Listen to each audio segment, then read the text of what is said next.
Hartelijk welkom bij de Sportarena. En iedere donderdag, zoals je van ons gewend bent, de voorbeschouwingen van de wedstrijden van de Limburgse clubs in het betaald voetbal. En we starten in Kerkroodt, waar Rode JC vorige week met 1-0 toes verloor van Feyenoord.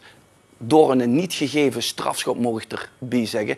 Rode JC en scheidsrechters, dat gaat dit seizoen sowieso niet goed. 3 onterechte rode kaarten later geseponeerd en nu dus de penalty. Hoogste tijd voor sportieve revanche en dat mag Rode JC doen tegen PEC Zwolle in Zwolle.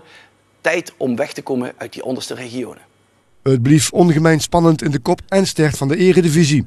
Roda neemt het vrijdag al op tegen mededegradatiekandidaat PEC Zwolle. Bij winst gaat de ploeg van Brood over de Overijssel naar Heer.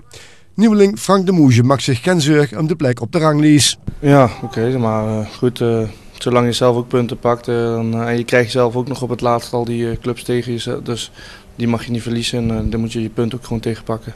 Dus jij bent wel positief dat Roda de na-competitie kan ontlopen? Ja.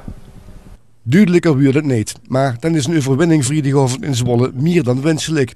De Moesje heeft zich sinds zijn komst snel aangepast. Ja, ik had wel verwacht dat ik zou spelen, ja. Anders word je niet gehaald, neem ik aan. Ik bedoel, probeer het team te helpen en ik ben Roda dankbaar dat ze mij kans geven. Ik had het gewoon niet naar mijn zin, maar dat is nou onderhand al een keer bekend, denk ik. Dus ik heb het zeker naar mijn zin, ja. Samen met Malky vormt de Moesje een levensgevaarlijk koppel. Het ziet er misschien niet zo gepolijst uit, maar geen enkele centrale verdediger sluurt lekker als ze tegen het duo Malky de Moesje moet aantreden. Ja, goed, fijn. Voor mij is het ook fijn, natuurlijk, daarom heb ik natuurlijk ook voor Roda gekozen. Omdat ik, het leek me natuurlijk, hij is een echte killer, heeft dan een halve kans genoeg. En ik kan een bliksemafleider zijn. En dat gaat denk ik wel aardig en kan alleen maar beter nog. Dus daar ben ik zeker wel tevreden over. Ja. Hopelijk zorgt het morgen ook voor punten als Roda een 8 uur speelt tegen PEC Zwolle. En van Kerkroodt gaan we naar Venlo, waar VVV vorige week een pijnlijke nederlaag opliep in en tegen Willem II.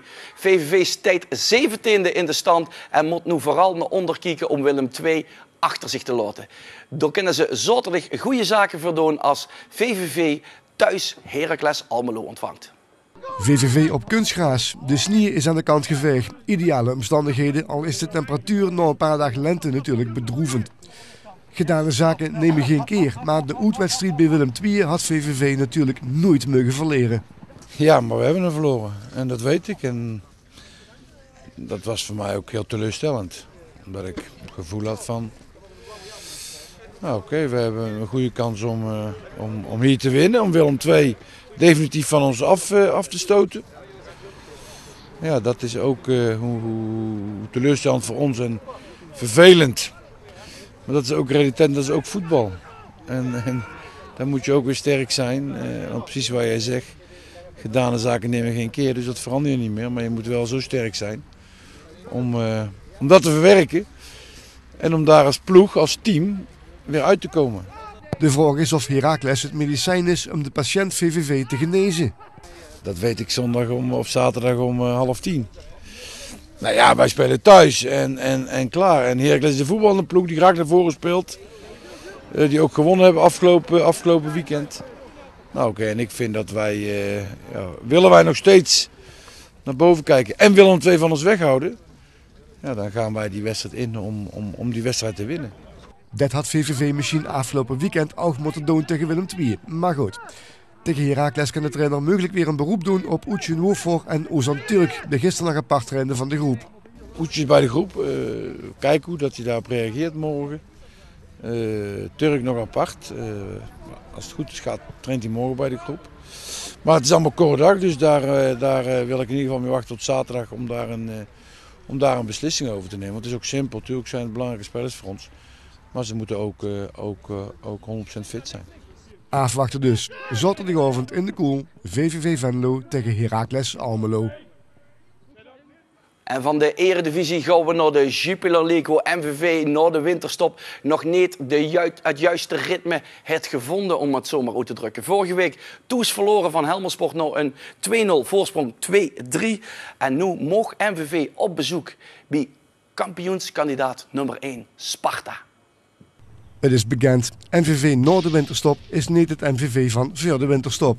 De ploeg van René Tros liep af en toe de weg kwijt. Toch zien er ook leegpuntjes in Maastricht. Mede door de langdurige blessure van Danny Schreurs kreeg de 19-jarige Sven Braken een kans in de spits. Als ras-echte Maastrichtenaar zit het dicht bij de doorbraak waar hij al die jaren voor gewerkt heeft.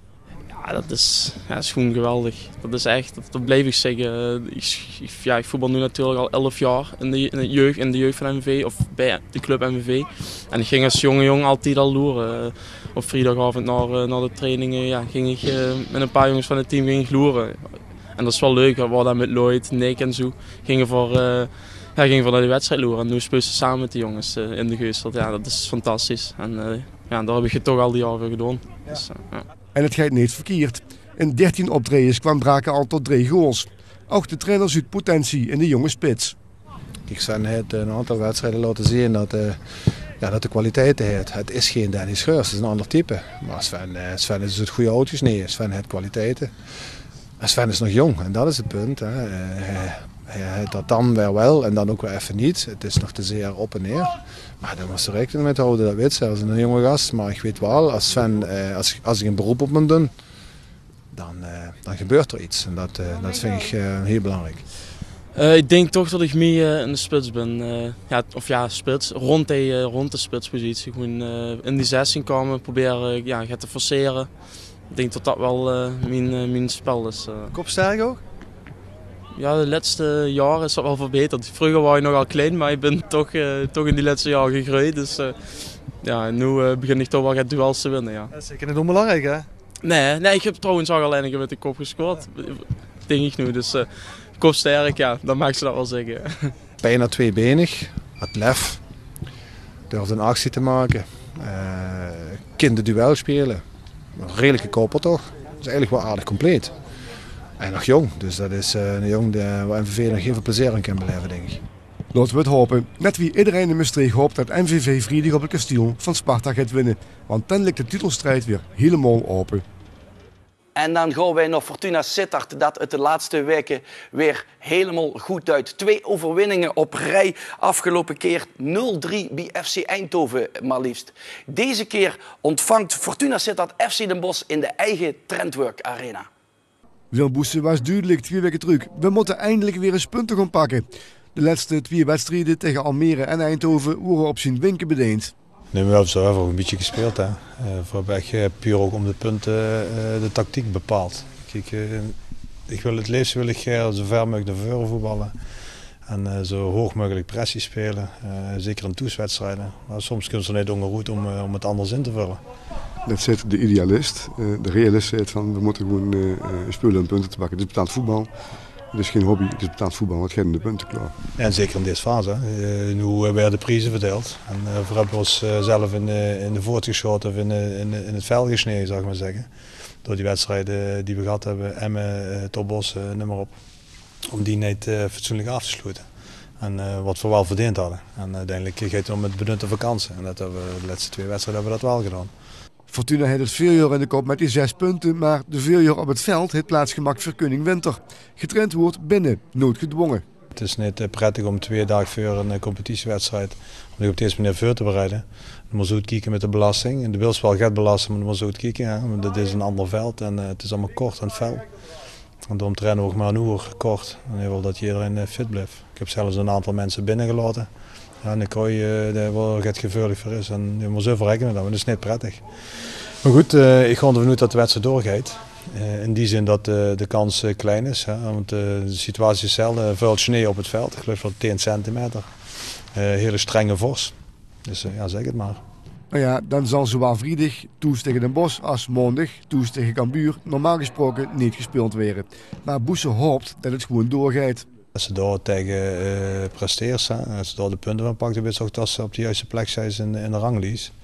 En zo niet, dan hokken ze uiteindelijk toch af. En we willen wel Geert tot op het einde van de competitie meedoen om die play-off plaatsen. Dit waren de voorbeschouwingen. Veel succes aan de Limburgse clubs. Aanstaande zaterdag in de reguliere sportarena zit hier aan deze tafel de aanvoerder van VVV Venlo. Dat is Marcel Sijp. En we hebben een van Limburgs grootste zwemtalenten, een van Nederlands grootste zwemtalenten, Dion Dreeses uit Venray, die hier ook plaatsneemt. Bedankt voor het kijken. Geert, tot zaterdag.